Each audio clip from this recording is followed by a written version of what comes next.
Tem dificuldade de calcular o preço certo das tuas peças de upcycling? Então fica comigo nesse vídeo até o final porque ele está imperdível. Olá, eu sou a Silvia e hoje eu estou de volta para mais um quadro que agora eu coloquei um nome, que é o nosso quadro de bate-papo sobre o ateliê, sobre bastidores de ateliê e que eu vou chamar de Entre uma Peça e Outra. Então seja muito bem-vindo, muito bem-vinda, porque hoje o assunto é muito importante. Então já pega ali, te acomoda confortavelmente, já pega uma pipoca, porque é um assunto bastante importante para o ateliê de vocês, com certeza. Eu vou falar um pouco sobre precificação, principalmente sobre a maneira como eu precifico as minhas peças de upcycling e algumas dicas para vocês. Não são regras fixas, existem algumas regras que vocês devem aplicar se vocês quiserem ter um ateliê de sucesso, mas o meu objetivo aqui é dar algumas dicas para vocês, certo?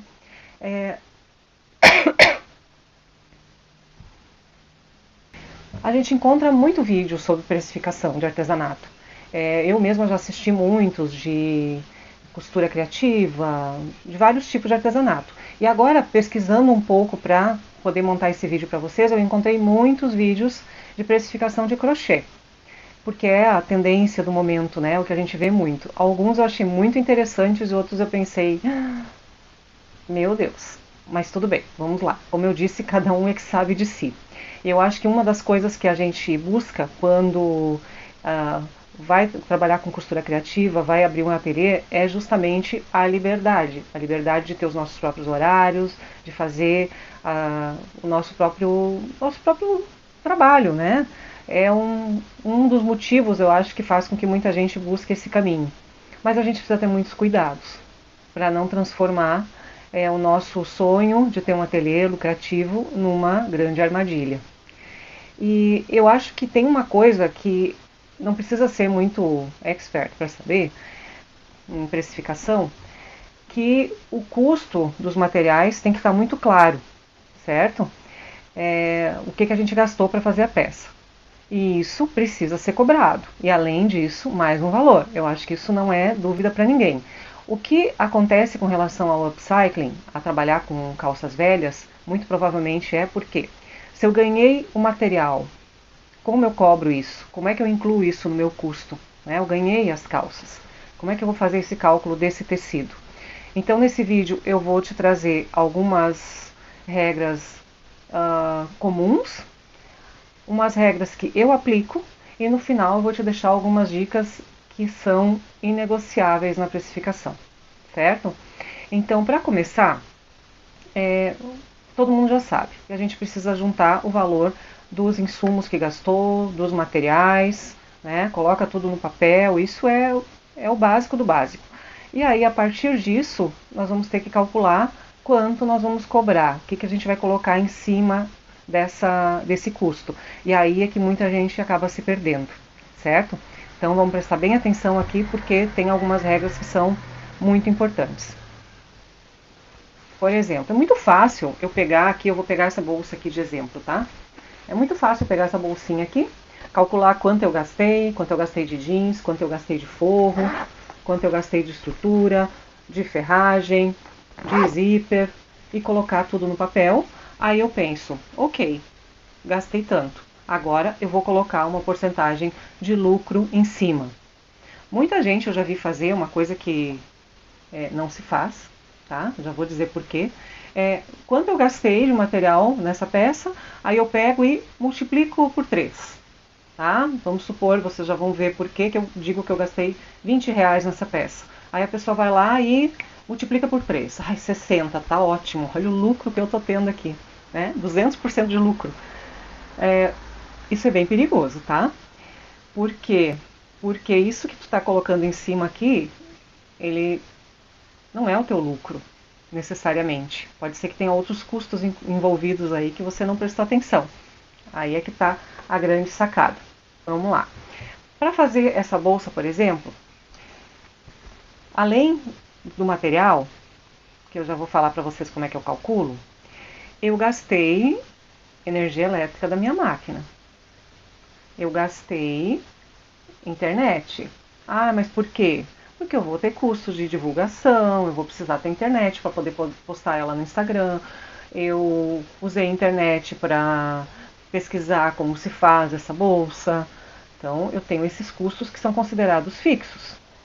Eu tenho o custo, por exemplo, da água que eu usei, do detergente que eu usei para lavar essa calça antes de transformar numa bolsa.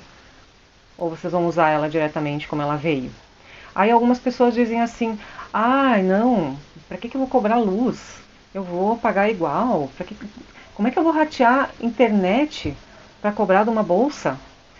E tá tudo certo, é complicado mesmo. Mas tenha em mente que tudo aquilo que você vai ter que pagar no final do mês, se você está usando no seu ateliê também, vai ter que sair de algum lugar. E vai ter que ser do custo. Então agora eu vou passar para a parte prática do que realmente eu calculo, que eu gasto para fazer uma bolsa dessas. Aí isso é uma questão agora bem pessoal, se vocês concordam comigo ou não, podem dizer nos comentários, podem dizer que é um absurdo, que vocês não fazem isso, que para a realidade de vocês não dá, mas prestem atenção na dica, porque talvez com o tempo vocês vão entender que ela realmente faz sentido, certo? Então isso aqui é uma bolsa feita de uma calça velha. Vocês já conhecem, né? Já viram parecida aqui no meu canal, tá? Como é que eu faço para chegar no valor do custo dessa bolsa? A primeira coisa que eu faço não é ver quanto eu gastei no jeans, porque como vocês sabem, o jeans muitas vezes veio gratuito, às vezes eu paguei. No início eu pagava R$3 uma calça, vai uma calça inteira na bolsa. Então, considerando que eu ganhei o jeans, tá bom? O que eu vou calcular primeiro? Eu vou calcular primeiro o meu forro, porque o meu forro ele é tricoline, e tricoline é um material que acaba sendo o mais caro na confecção da bolsa, tá? Então eu vou calcular primeiro a tricoline. Eu já fiz esse cálculo. Com 1 metro de tricoline, que eu já falei para vocês no outro vídeo, que pode ser a mista, eu vou calcular aqui R$20 um metro, tá? Para ficar um valor bem redondo. E esses valores que eu vou dar também, eles são os valores que eu arredondo aqui. Vocês podem muito bem recalcular aí, não tem problema nenhum, tá? Vai ser mais para uma questão hipotética, de exemplo, para vocês entenderem. Então eu pego o forro, divido esse 1 metro por quantos forros de bolsa eu vou conseguir. Eu preciso aqui dos dois lados, eu preciso do fole, eu preciso de um bolsinho interno, do canal do zíper. Eu calculei que com 1 metro de tricoline eu consigo tirar forro para 5 bolsas, folgado, tá bom? Se vocês esticarem bem, talvez consigam mais, mas eu vou usar o número 5 aqui para facilitar o nosso cálculo. Desses 5, essas 5 peças, cada uma delas vai me custar, considerando que é R$20 um metro, R$4. Ok? R$4 de forro. Eu tenho a estrutura da bolsa. Vocês sabem que eu uso aqui aquele tecido com cola, que é uma entretela, eu uso a espuma. Esse material me custa menos do que o tricoline, mas eu preciso muitas vezes colocar 2 camadas, às vezes eu pago um valor bem mais em conta, às vezes eu pago mais caro, é muito instável, eu não tenho uma margem muito regular para isso aí. Então, como eu calculo a minha base aqui de estruturação? Mais R$4, eu arredondo, tá? Mais R$4 de estruturação. Agora chegamos no jeans, que é o principal, né? Não gastei nada pelo jeans, eu tô calculando aqui como se a gente tivesse ganho esse jeans, tá bom? Vamos imaginar que eu ganhei esse jeans. Se vocês tiveram que comprar a calça, tipo, gastar uns R$5, o cálculo já vai ter que ser um pouco diferente, tá? Mas eu ganhei. Então, o que eu vou colocar no custo dessa peça que eu ganhei? Quando eu compro uma calça, a primeira coisa que eu faço é lavar. Então, se eu ganhei um lote com 10 ou 12 calças, eu vou precisar de 2 ciclos de máquina completos para higienizar essas calças. Vou gastar sabão. Não coloca amaciante, tá? Só sabão. Vou gastar detergente, vou gastar com enxágue, vou gastar para deixar esse material bem limpinho. Vou estender, então já tem a minha mão de obra aqui, que não está calculada na mão de obra da confecção da bolsa. Mas eu já estou gastando. Então, até deixar esse jeans preparado para usar na minha bolsa, eu também precisei passar por um processo de escolha, que muitas vezes demora bastante. Eu demoro para escolher qual o material que eu vou aplicar para cada bolsa. E essa demora eu nem sempre calculo no processo de confecção da bolsa também. Então, Vamos calcular aqui mais R$ 4 do material externo. Então, no meu cálculo até aqui, no meu cálculo, tá? Vocês podem discordar e calcular de forma diferente, não tem problema nenhum. Para arredondar e facilitar a minha vida e a explicação, eu cheguei aqui em R$ 12. 4 do forro, 4 da estruturação e 4 do jeans. Agora a gente vai para mais uma parte, que são as ferragens. Para esse tipo de bolsa aqui, eu uso 2 cursores, tá? Para fechar aqui no meio. Esse cursor que eu uso aqui, ele não é aquele de 20 centavos, tá? Hoje eu ainda mandei vir mais, ele custa R$ 1,17 o cursor, para mim, o meu custo. Ele é de ótima qualidade, posso deixar na descrição aqui onde eu consigo, mas eu já adianto que não é muito fácil de conseguir, porque a empresa ela complica um pouco para fornecer para avulsos assim, tá? Então eu já gasto aqui 2 e pouco só de cursor, mais o zíper, mais essas ferragenzinhas aqui que vão para segurar a alça, mais um regulador, aí vai depender. Nesse modelo aqui eu uso de 2 milímetros, de 20 milímetros, desculpa. Vocês podem usar até de 3, isso depende. O preço vai alterar um pouquinho e depende de onde vocês vão conseguir essas ferragens. Então, de ferragens e zíper, para arredondar, eu coloco mais 4. E aí eu cheguei num custo de material de 4 vezes 4. 4 de forro, 4 de estrutura, 4 de material externo e 4 de ferragens. Aí, depois disso, bom, nesse caso aqui eu já cheguei aqui nos meus R$ 16 de custo, tá? Já deu R$ 16 aqui de custo de uma bolsa que eu ganhei o material. Agora eu vou colocar em cima os meus custos fixos do ateliê. Quais são? Aqueles que... mas eu não vou cobrar isso. Que bobagem. Pra que eu vou cobrar? Pra que eu vou cobrar? Linha. É tão pouquinho que vai. Agulha, sério? Giz pra marcar? Tô tentando lembrar aqui mais algumas coisinhas aqui que a gente usa. E afiação da tesoura. Gente, uma agulha... Dependendo da peça que vocês forem fazer, vocês vão fazer uma e ela pode quebrar. Uma agulha está mais do que R$ 1. Vocês vão fazer 2 ou 3 peças, no máximo vocês precisam trocar a agulha. Então, mesmo que ela não tenha quebrado, não sei se vocês sabem, mas ela precisa ser trocada, porque ela perde o fio da ponta e precisa ser substituída. Mas é tão pouquinho. É pouquinho, mas de repente você precisa ir comprar mais uma agulha. E aí vai tirar da onde? Tem que ser do custo, tem que ser do valor que a gente já cobrou para o custo. Entenderam até aqui? Então, para esses custos fixos, daqui a uma embalagem, sacolinha para minha entrega, ou sacolinha, porque caixinha já é mais, tá? Caixinha a gente tem que calcular a parte.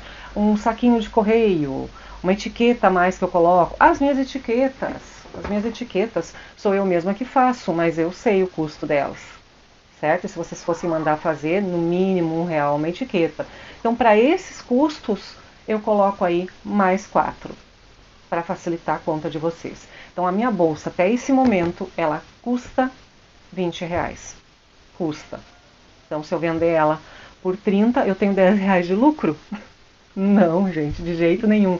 E é aqui que a gente precisa se atentar, tá? Eu estou desviando o olhar um pouco aqui, porque eu tô lendo aqui. Agora a gente vem para a grande confusão da precificação, tá? Estipulamos o preço do material, mas a gente tem mais um custo aqui que muitas pessoas confundem com lucro, que é a nossa mão de obra. Gente, mão de obra não é lucro. Mão de obra é o valor pago pelo nosso trabalho. Para vocês entenderem um pouco melhor essa diferença, imaginem que vocês contratem alguém para costurar essa bolsa aqui para vocês. A pessoa não vai cobrar nada, né? Não, ela vai cobrar. Então, pensem em quanto essa pessoa cobraria para fazer a bolsa, para costurar a bolsa para vocês. Isso é custo, tá? Então, para quem acha ainda, e por isso que eu falei que alguns vídeos ali que eu assisti de crochê, eu fiquei bem triste, tá? Porque as pessoas calculam milimetricamente a quantidade de fio que vai. Aí elas colocam uma porcentagem fixa em cima, que cobre ali o custo mais uma ou duas vezes e pronto, isso é meu lucro. Não, gente, isso não é lucro, tá? Isso dá para comprar o próximo barbante, talvez. Mas e se a agulha quebrar? Eu vou tirar de onde? Do meu salário? Então eu estou pagando para trabalhar. Vocês estão conseguindo entender esse raciocínio? Agora, para a gente chegar no valor da nossa mão de obra, existem aqui duas formas que a gente vê bastante de recomendação, né? Até pelo Sebrae. Uma delas eu vejo quanto que eu gostaria de ganhar num mês. Vamos fazer de conta que é um salário mínimo. Eu gosto de números mais redondos, tá? Eu quero ganhar no mês 2.000, limpo, certo? Minha mão de obra, não faturamento. Eu quero ganhar 2.000. Quantas horas eu preciso trabalhar por semana para chegar nesse valor e quanto vai custar a minha hora trabalhada para eu chegar nesse valor. Esse é um cálculo que vocês podem fazer, ou se eu conseguir eu deixo aqui calculado para vocês um anexo, tá? Eu não gosto de trabalhar assim, porque para mim não funciona. Se para ti funciona, beleza, eu acho legal. Estabelece ali um valor fixo por mês, divide nas horas que tu vai trabalhar, 8 horas por dia e vamos lá. Eu não gosto, porque como eu disse lá no início, o meu objetivo com o ateliê foi ter mais liberdade. Então eu não consigo levantar de manhã, ficar 8 horas no ateliê trabalhando. E também nós não podemos esquecer que não é só costurar. Tá? Nessas horas a gente vai ter que dividir esse valor também por sair para vender, né? Eu já fui muito em escola, colocava tudo dentro de uma sacola, levava para as escolas e ficava lá na hora do intervalo oferecendo. A gente tem que calcular, isso tudo é custo, tá, gente? Eu vou entregar para alguém, tudo é custo. Tudo é custo de mão de obra, no caso. Eu estou saindo, eu que estou fazendo, eu que estou vendendo. Então, para mim, esse horário corrido não dá. Eu tenho outras funções, tá? Tem tardes aqui que eu fico cuidando do meu neto, tem tardes que eu planejo só para ficar no YouTube, tem dias que eu tenho que cuidar da casa. Então, o meu horário é muito instável, não é linear. O que eu faço então? Quando eu vou produzir uma peça, eu vejo quanto tempo eu levei para produzir aquela peça. E aí eu vejo quanto que eu quero ganhar por essa hora de trabalho, e é esse o valor que eu vou colocar como minha mão de obra. Para vocês terem então um exemplo também, vamos supor que eu levei 2 horas para fazer essa bolsa. É o que normalmente eu levo, tá? Para deixar ela prontinha, tudo certinho, eu levo 2 horas para fazer. Vamos imaginar que eu queira receber pelo meu trabalho 20 reais por hora, tá? Estou arredondando, é um valor hipotético, 20 reais por hora. Então, além dos 20 reais de material, fazendo um parêntese aqui no material que eu lembrei agora, eu esqueci de acrescentar o viés, tá? Esqueci de colocar o viés. O viés a gente vai ter que colocar ali junto com as ferragens, talvez dê, tá bom? Ou com material externo, mas tem que calcular também o viés. Então, além dos 20 reais de materiais que eu gastei para fazer essa bolsa 2 horas da minha vida. Eu gastei 2 horas, eu investi 2 horas. Eu não posso pegar esses 40 reais que eu vou cobrar por essas 2 horas e dizer que ele é o meu lucro. Ele não é o meu lucro. Ele vai ser para minha subsistência, para minha vida fora do ateliê. Para minha vida no ateliê, para eu investir, para eu comprar máquina nova, para eu levar para consertar uma máquina, para eu ter o dinheiro na hora para afiar a tesoura, que eu já coloquei lá no custo, mas enfim, né, na hora que aparece a gente não sabe. Aí sim eu vou colocar um lucro. E aí vai variar. Aí cada um coloca quanto acha que pode colocar. Hoje eu, Silvia, coloco 50% em cima do valor total de custo que eu tive, eu coloco como meu lucro. Certo? Se vocês acham muito, até pouco tempo atrás eu estava colocando menos. Cheguei a colocar 20, 30, eu coloco 50. Porque aí, se essa peça ficar aqui parada há muito tempo, eu tenho margem para, em ocasiões especiais, fazer uma promoção, baixar uma porcentagem legal que eu quiser e vou conseguir vender numa boa, sem prejuízo, porque o lucro já foi calculado. Essa margem de lucro vocês determinam. Isso é muito livre, cada um faz do jeito que achar melhor, tá? A minha A minha preocupação aqui com esse vídeo é que fique muito claro para vocês essa diferença, independente de como vocês vão cobrar, se é dividido no salário de um mês ou se é por hora trabalhada, salário não é lucro. Muito cuidado, tá? Ontem, por exemplo, eu tive um caso aqui, né? Que eu não pude considerar as horas como hora trabalhada, porque eu calculo as minhas horas trabalhadas em cima do tempo que eu estou produzindo a peça. E aí aconteceu um fato curioso aqui, né?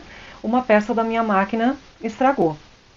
Ela já tinha estragado uma vez e eu tinha consertado, eu tinha feito uma gambiarra em casa com cola e deu certo. Funcionou ali por mais um mês. Mas ontem estragou de vez, eu precisava terminar uma encomenda.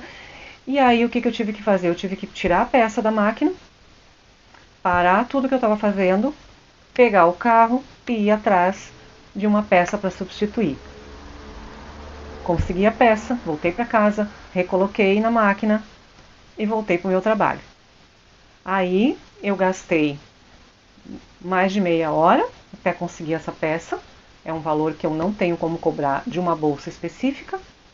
E eu gastei o meu tempo para trocar a peça e também gastei um valor. Era uma peça pequena, uma arruela de borracha, mas me cobraram R$ 20. Esses R$ 20 eu já incluo ali nos meus custos fixos de manutenção. Mas essa corrida que eu tive que dar, essa meia hora que eu perdi ali para sair, isso não pode sair do meu salário pessoal. Porque aí eu tenho que pegar do meu bolso para a minha empresa. Imaginem agora quando vocês estavam trabalhando numa empresa para outra pessoa. Uma das maiores queixas que as pessoas têm, porque elas querem sair, além da pressão do trabalho e tudo mais, uma das maiores queixas que as pessoas têm é salário. Ah, eu saí porque eu não era valorizado. Eu saí porque me pagavam muito mal. Eu saí porque o patrão estava me explorando. Aí eu vou trabalhar por conta própria. Aí vocês abrem um ateliê, começam a trabalhar feito doidos, né? No fim do mês o dinheiro não chega. Por quê? Porque vocês estão se explorando, vocês não estão se valorizando, não estão sequer separando um salário para vocês. Então, gente, eu sei que esse assunto é um pouco polêmico, algumas pessoas vão dizer assim, mas se eu cobrar esse valor, eu não vou vender. Eu escuto muito isso, né? Mas se eu aumentar o meu preço, eu não vou vender. Então, se tu está começando agora, já fica a dica. Não começa muito por baixo, porque realmente depois fica mais difícil para fazer essa mudança. Fica mais difícil. Então, se está começando agora, já aprende a valorizar as tuas peças, já aprende a considerar que assistir meia hora de vídeo aqui comigo é um investimento para o teu trabalho, é um tempo que você está gastando aqui e isso precisa ser ressarcido de alguma forma. Tá entendendo? Então, o principal que eu quero deixar para vocês aqui é isso. Os custos precisam ser muito bem calculados. Ah, não quer separar um valor em centavos ali para cobrar a água, a luz, a internet? Não tem problema.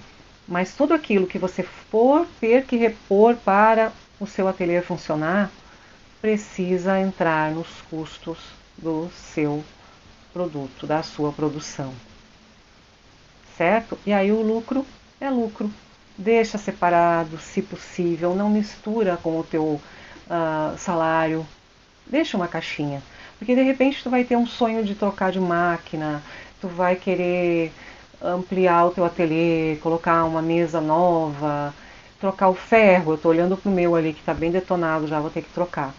Isso não pode sair do teu salário. Isso é investimento para o ateliê. Então, para hoje era isso. Eu espero que tenha ficado bem claro. Qualquer dúvida a mais que vocês tiverem, podem deixar nos comentários. Eu não sou especialista em precificação. O que eu estou passando para vocês aqui é a minha experiência, tá? Como eu costumo fazer, como dá certo para mim. As pessoas não acham muito caro o valor que eu coloco, certo? A gente precisa valorizar o que a gente está fazendo, tá? E é isso aí para hoje. Um grande abraço. Se eu conseguir deixar uma listinha, uma tabelinha, eu vou deixar aqui na descrição do vídeo, bem simples, tá, gente? Nada muito estruturado, só para vocês terem uma ideia e não precisarem ficar voltando no vídeo, certo? Se gostaram desse conteúdo, deixem o like de vocês, se inscrevam no canal, compartilhem com aquelas amigas, aqueles amigos que estão patinando, que trabalham e sempre tem a sensação de que o dinheiro não está entrando, certo? Um grande abraço para vocês, então, até o próximo vídeo. Tchau!